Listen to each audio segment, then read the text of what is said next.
Katedral ng Albay, dadaan na rin po tayo sa simbahan po ng Daraga. Total, yan naman po madadaanan natin na pabalik ng Maynila, mga kabiyahero.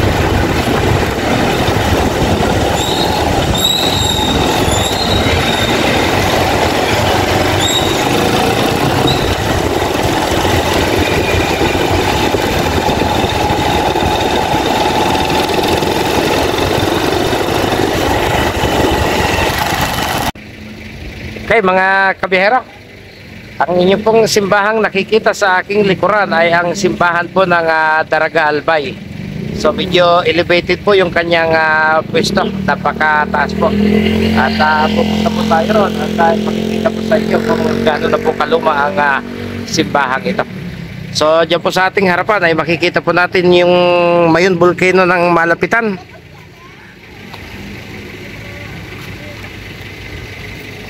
Ayan po siya, pero nahihiya, nagtatago sa ulap mga kabihero. Napakalapit na po natin, halos nasa paanan na po tayo ng Mayon Volcano.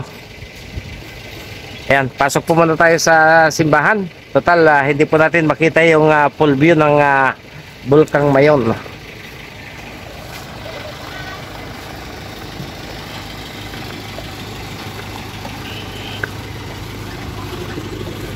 Okay, ikot po muna tayo sa kabuuan ng church building bago po tayo pumasok sa loob.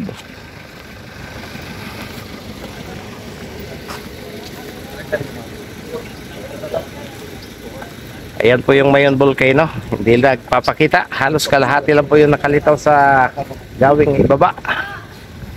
Yung panel lang po ng mismong bulkan ang ating nakikita mga kabiyahero.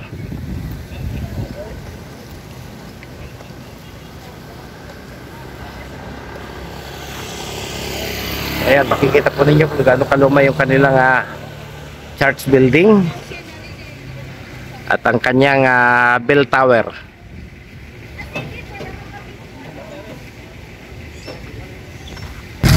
Kaya po siguro inilagay ang simbahang ito sa tuktok ng bundok o medyo mataas na bahagi po ng Albay ay dahil isang aral nga po yung nangyari siguro sa Kagsawa, kung saan ang pumutok po ang bulkan ay natabunan po yung buong simbahan mga kabiyahero. Kaya itong simbahan po na kanilang ginawa ay inilagay na po nila sa mataas na bahagi.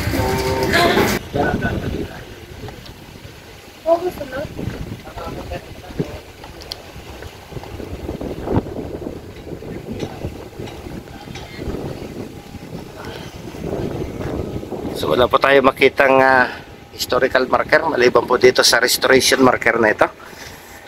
Ayan, restoration marker. This Nuestra Señora de la Porteria Church has been declared a National Cultural Treasure by the National Museum on October 29, 2007 and likewise declared a National Historical Landmark by the National Historical Commission of the Philippines on October 16, 2008. Restoration of the facade and walls of the church was financially supported by the National Commission on Culture and the Arts and supervised by the National Museum and the Paris Commission Temporalities. Blessed and inaugurated by His Excellency Most Reverend Joel Z. Bailon, Bishop of Legazpi, assisted by Reverend Father Jose Victor Lubrigo, Paris Priest, witnessed by Daraga Municipal Mayor Jerry Hausian, representative of the CAA, NM and FCP and the Paris Pastoral Council, the occasion of the 238th Fiesta celebration on September 8, 2011. Full restoration of the Paris convent function areas and perimeter walls of the church has been going on since May 2007. So ayan po yung impormasyon na ating mababasa dito sa lumang simbahan na ito ng Daraga dito po sa lalawigan ng Albay.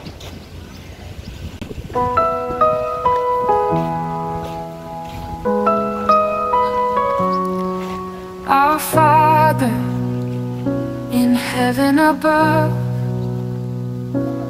hallowed be thy holy name. Thy kingdom come, thy will be done on earth as it is in heaven. Give us this day our daily bread, and forgive us our trespasses, as we forgive those who trespass against us. And lead us not into temptation, but deliver us from evil.